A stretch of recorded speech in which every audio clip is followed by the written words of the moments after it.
What if I told you that the biggest mystery on the A-Team was never answered on TV? Yes, they saved the day every week, but the real action began when the director yelled "cut," and the actors disappeared. Myths and facts clashed, friendships ended, and people's jobs were forever changed.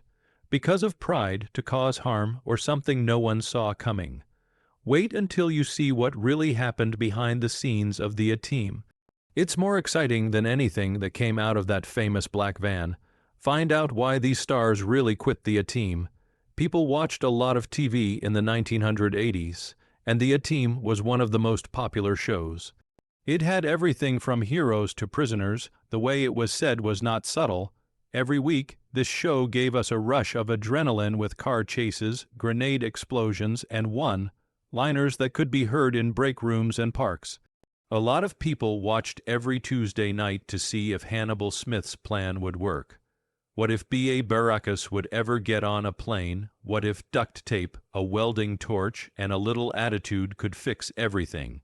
There was more to the A-Team than just TV. It was a big deal, a marketing machine, and a huge hit in pop culture. But the show's steady rise hid a truth that was not fun to hear. The men and women who played those famous parts were speeding toward a crash with something much messier than the army colonel or the week's bad guy. They were going very fast toward each other. The A-Team was like a family on screen.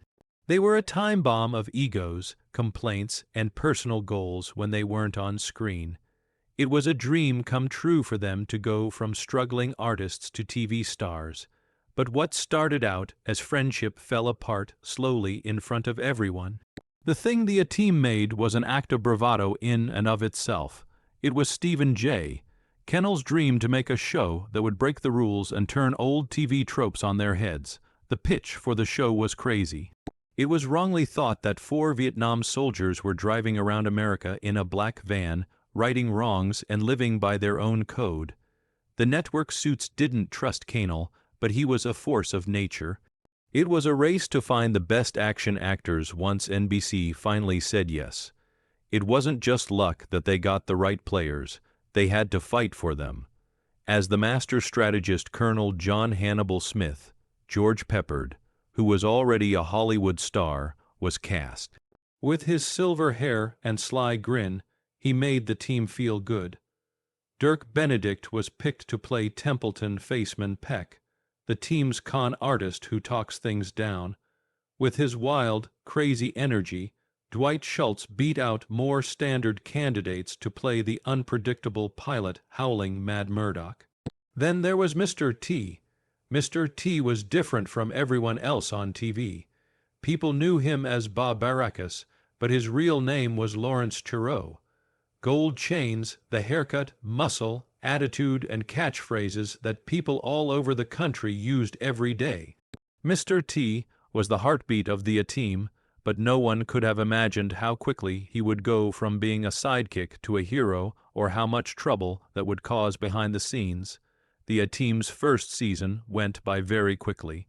The numbers were through the roof. The toys disappeared quickly, and all of a sudden, the actors were swarmed in airports and shopping stores. It looked like the show could not do anything wrong for a short time. That first burst of fame, though, didn't come for free because TV fame never sleeps. The schedules got tough. There were a lot of requests. Scripts came in late. They were in cars and makeup chairs more than they were with their families. Every time they made a new show, the writers tried to do even more dangerous stunts. The stress was something that no one talked about, though. Because George Peppard is such a professional, he quickly became the show's unofficial boss. Some of his co-stars were younger than him, and he made sure everyone knew it. He told the directors what to do, fought with them, and asked for rewrites when a scene didn't go the way he wanted it to. At first, the cast admired his work. Peppard was a real movie star. She had been in movies with Audrey Hepburn. But as the younger stars got tired of working for him, admiration turned to anger. The real trouble began when Mr. T rose to fame so quickly. People loved him. Kids had gold chains around their necks and shaved their heads clean. "I pity the fool" became a popular saying across the country. Mr. T's face appeared all of a sudden on lunchboxes, cereal boxes, and even his own cartoon show.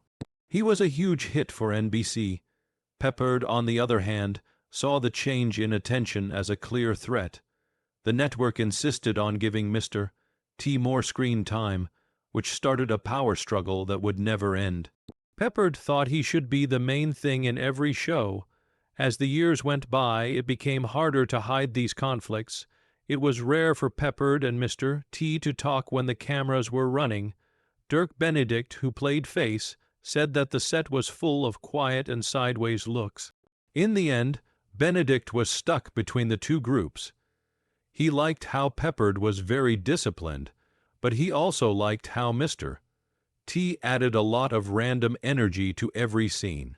Of course, Dwight Schultz tried to lighten the mood with jokes and performances, but it felt like the show was falling apart even with his help. The cast's relationships outside of work got more difficult as their success brought them new chances and problems. Mr. T was taken on press trips, interviews, and product launches right away. Peppered, who never liked being pushed to the side, wanted his own stories to be made stronger, and he even changed speech to make sure Hannibal had the last word. Dirk Benedict, meanwhile, saw his character's charm used to get more viewers, but he thought Face was too often used as funny relief. Benedict got angry when plots didn't give his character much room to grow. He later said that by season 3, the writers didn't care about the group anymore and only wrote things that would sell toys.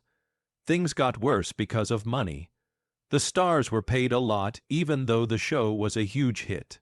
Pepper and Mr. T quickly renegotiated for more money, which made the rest of the group jealous and spread rumors that Pepper and Mr. T were being favored. Pepper found out that Mr. T was getting paid more than he was. He blew up. There were rumors of fights and threats to leave the set in Peppered's trailer. The people in charge at NBC tried to keep the peace by giving bonuses and promises, but the scars never fully healed. Behind all the flash, there were also personal problems. There was never just one T. He was a brand, and it was hard for him to keep up that image. He dealt with being tired, anxious, and under a lot of pressure to always be on. He was hospitalized at one point because he was so tired, but the company didn't say anything because they didn't want to scare off advertisers.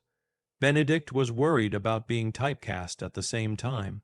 And Dwight Schultz had trouble sleeping because he couldn't get away from Murdoch's crazy energy.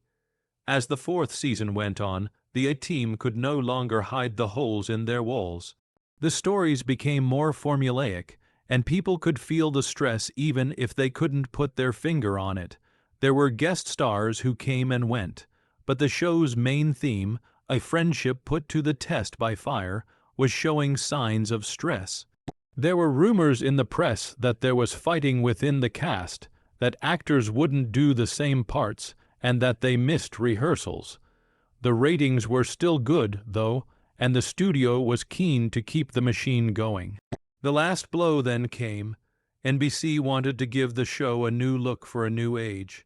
The executives chose to add new characters in the hopes of attracting younger people and keeping advertisers happy.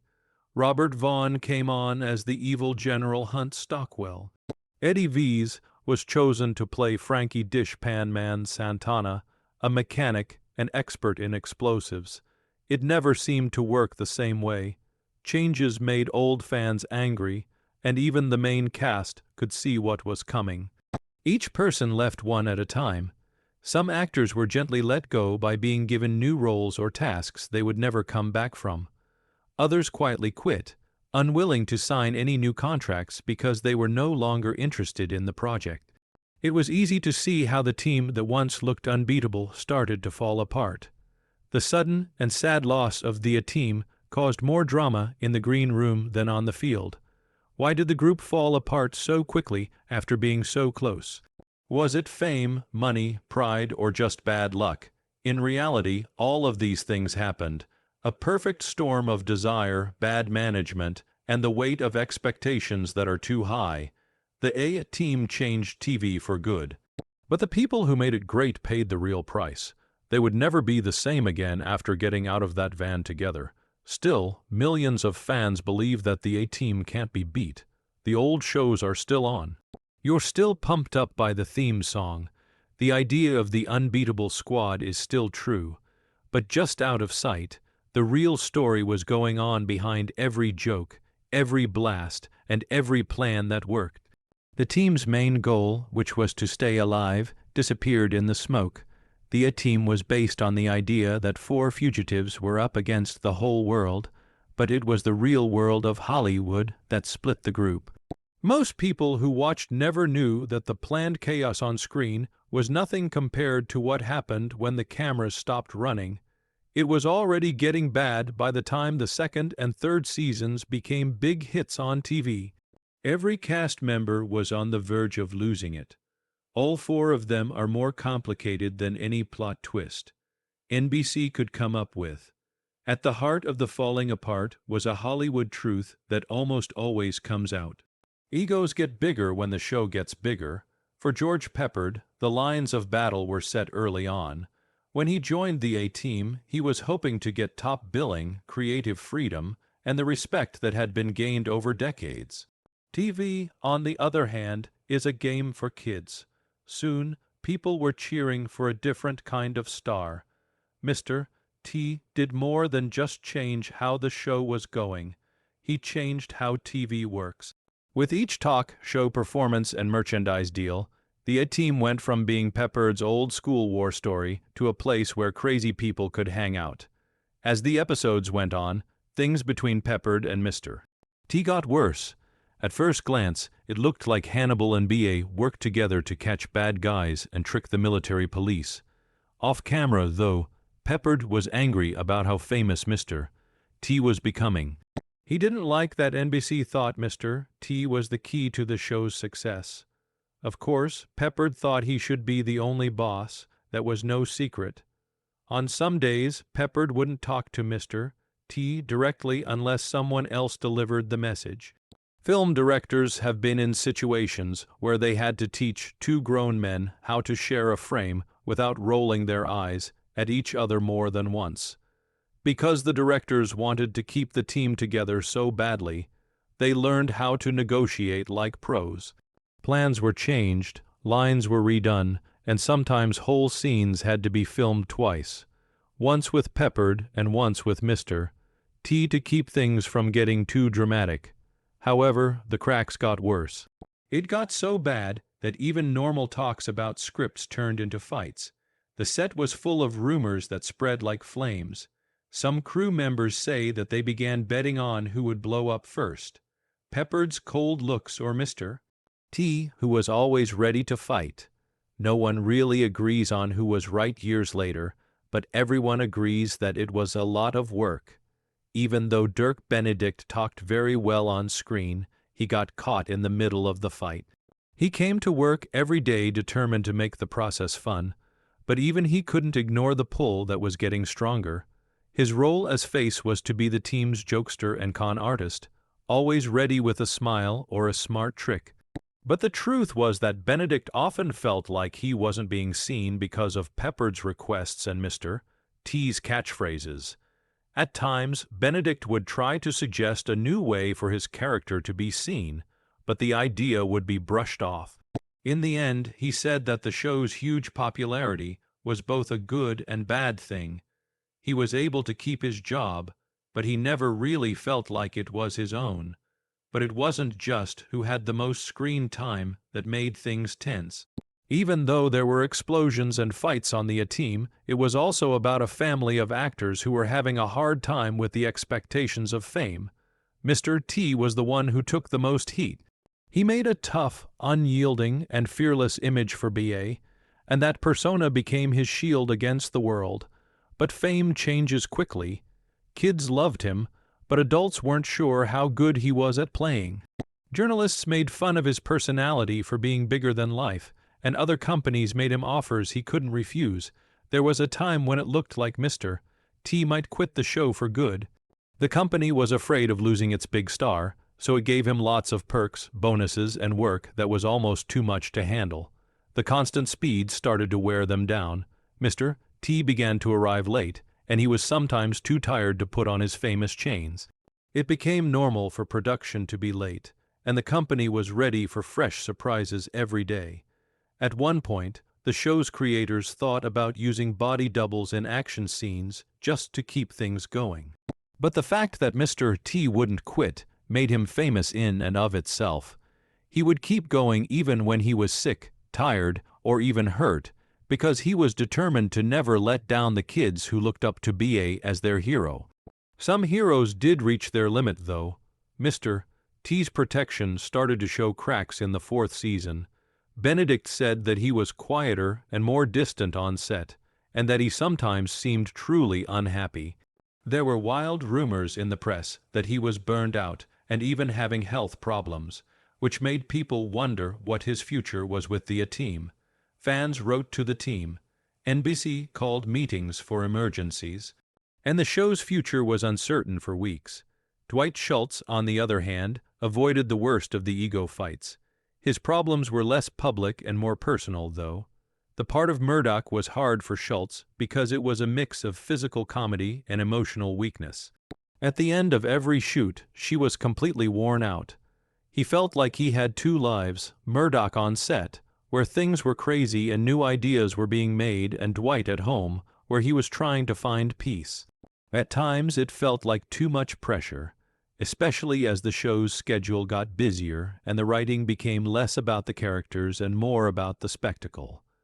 Then there were the outsiders, the players who joined the A team but were moved to the side when the show didn't work out. She was cast as reporter Amy Allen by Melinda Kulia. She came with big plans and was first suggested as the 5th member of the team. Kulia thought that her character could bring a new point of view, someone who could trick the guys and make the stories more interesting. But Peepard apparently didn't like the idea of sharing the spotlight with a female lead, and told everyone who would listen what he thought. After many fights, Kulia's role was slowly lowered. A lot of the story didn't talk about her leaving after she was written out early in the 2nd season. In later talks, Kulia talked about how joining the A team taught her about how competitive network TV can be. No matter how good you are, there are times when you can't add a new face. With Eddie's role as Frankie Santana in the 5th season, NBC tried to give a show that was beginning to look tired new life. Frankie was supposed to be a wild card. She was a mechanic and explosives expert who could bring new ideas and energy from her youth. Fans of the show, for a long time, never fully accepted him, and neither did the main cast. It was hard for everyone to get along, and the writers had a hard time giving Frankie a role on the team that made sense. At a later date, Veles himself said that he felt like a stranger and never quite connected with his co-stars the way the first 4 had in those crazy years. At the same time, the show's formula, which used to be so appealing, started to work against it. The A team was known for not killing anyone. The bad guys were always tied up, looked bad, and never really hurt. But by the late 1980s, people wanted stories that were darker and more true to life. Shows like Miami Vice and Magnum P.I. were pushing the limits, and the A team's weekly pranks began to feel old-fashioned. Even though the writers tried to make the stories more modern, it was hard to find a new rhythm because of all the cast drama. There was no longer any unbreakable team spirit. Instead, there was a feeling of hopelessness and sadness. The last few seasons were a great example of how to fix problems. To get the magic back, NBC ordered rewrites, hired new directors, and set up publicity stunts.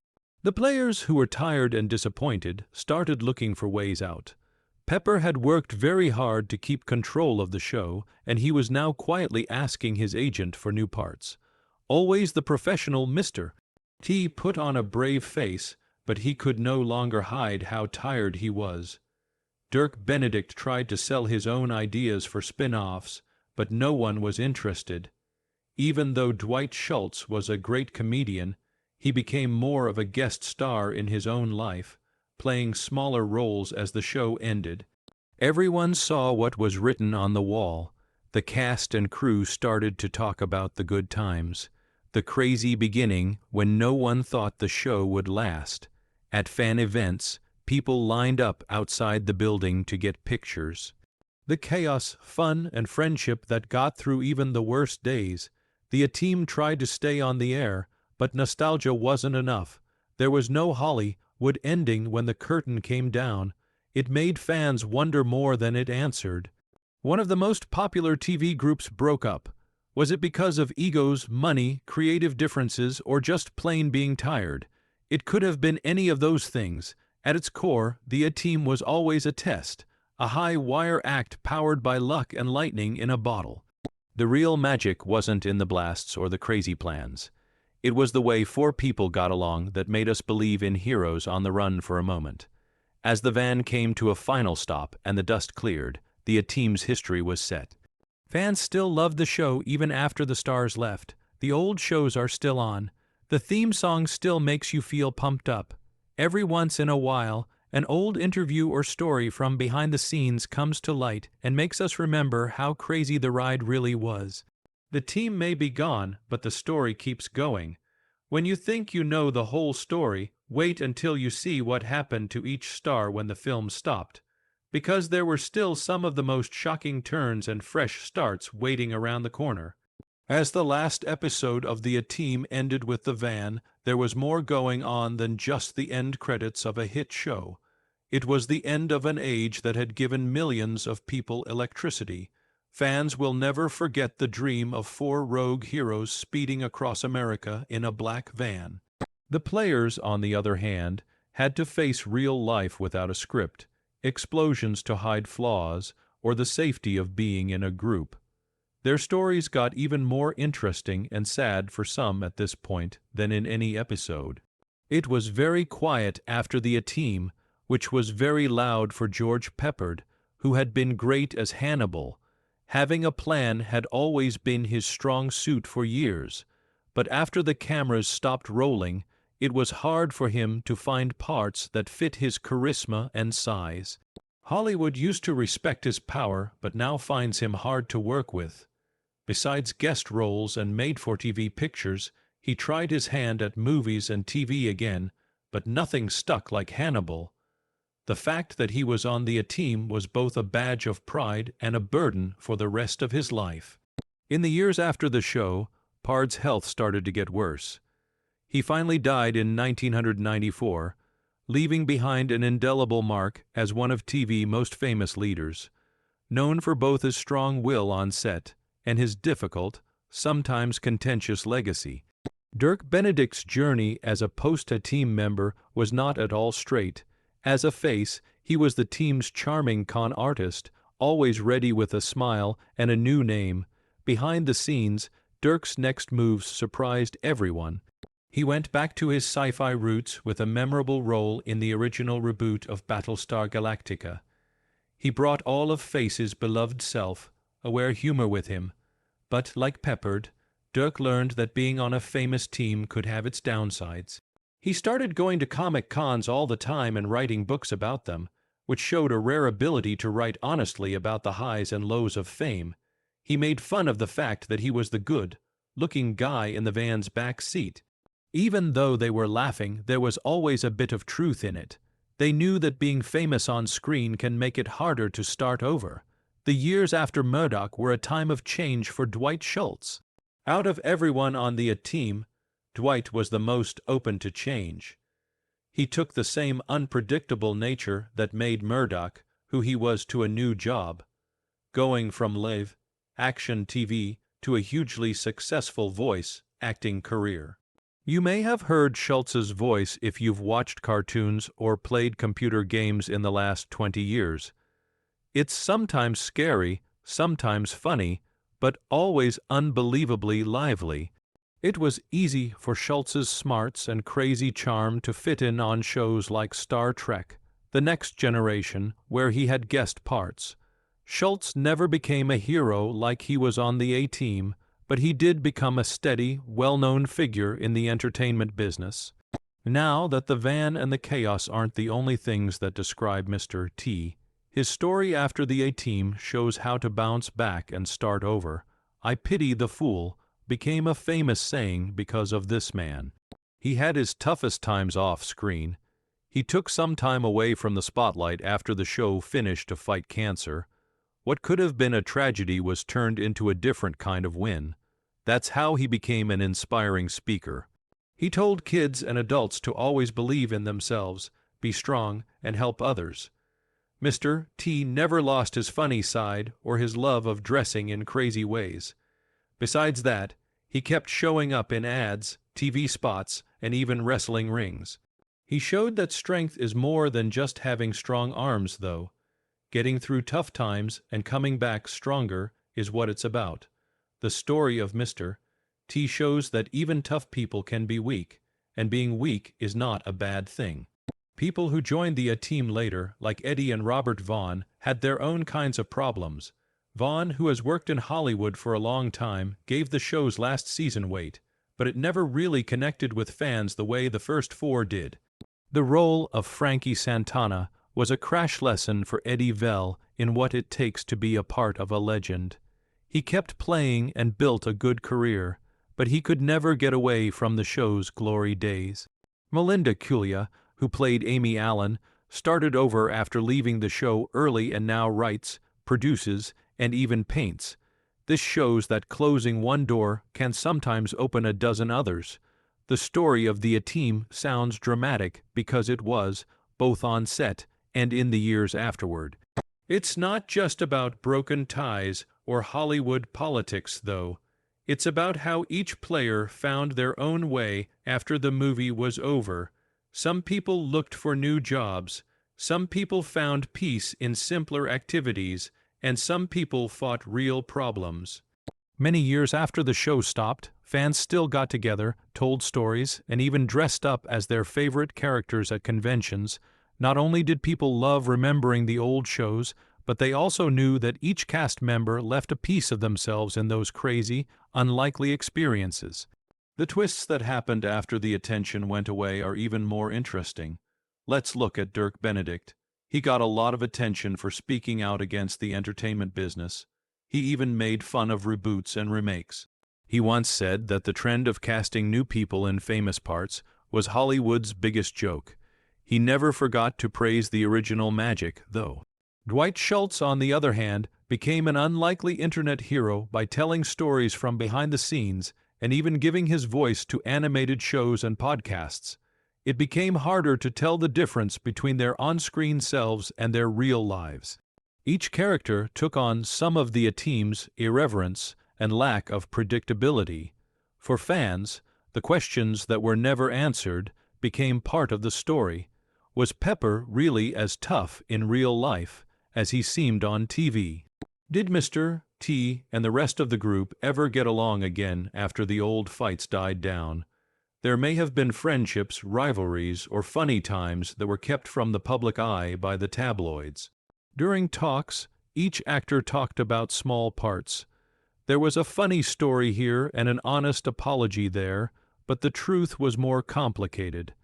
It was made up of years of shared history, sorrow, and thanks. Over time, even the worst breakups got better, and everyone in the group said they missed the chaos, the camaraderie, and the crazy magic that can only happen when a show changes pop culture. The real surprise, though, is how the show changed over the years after it stopped. The team didn't go away. Instead, television, reruns, and streaming brought them new fans. Kids who never saw the first run now watch all of the crazy events and fall in love with the same funny team. The black van, the theme music, and the plans that were impossible to carry out, but always worked out. People began to remember these things over many years. Cast members sometimes got back together at gatherings where they hugged, told stories, and laughed about the crazy journey that brought them all together. The story of why these players quit the A-Team isn't just about leaving or drama in the end. It's about transformation, forgiveness, and the strong link that forms between people who go through something amazing together. Every star's trip had its own twists and turns, some of which were sad, some funny, but always their own. Even though the show was over, the A-Team spirit lived on in all of their fans who kept the story living. There was more to the A-Team than just TV. It was like lightning in a bottle. People with fame, fear, and friendship were behind every crazy plan and car chase. The fans and they were both changed after leaving the set. Which a team move surprised you the most? Leave your ideas below. Also, if you liked this behind the scenes look, be sure to subscribe to see more secrets from TV biggest stars. Fans know that the best story about the A-Team is the one you never saw on TV.